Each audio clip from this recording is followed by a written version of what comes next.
This has already been a tough year for England, and the absence of Dylan Hartley for this summer's tour of South Africa is another significant blow. I know some have been calling for Hartley to be dropped, but after the winter England have endured, he is one of the players I would have wanted running out against the Springboks for the first test at Ellis Park. After 3 straight defeats to conclude their Six Nations, England are really looking down the barrel, and now they need all their warrior players on duty. South Africa on their home turf is exactly the kind of series that would have seen Hartley at his very best and most motivated. With him missing, the most important short-term decision is the appointment of England's captain for the tour.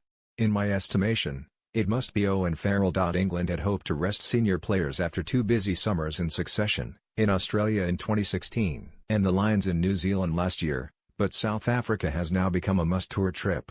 England must get the show back on the road, so it's all hands to the pump. And if England do rest anybody, they are basically admitting that the RFU and English rugby have been getting the player welfare balance wrong. That is the reason I fell out with the RFU 14 years ago. Nothing has changed. Such as the need for England to regain some momentum, that unless there really is a pressing fatigue or physical issue with Farrell, he must captain the side. At hooker, Jamie George demonstrated on the Lions tour of New Zealand that he is what it takes to perform in the really big games. George will be pushed hard by Luke Cowan-Dickie, who has enjoyed a storming second half of the season for Exeter Chiefs, but that's fine. Eddie Jones wants and needs fierce selection battles in key positions. Potentially both players have the opportunity to lay down a marker for the future, but it is the present that England need to concentrate on.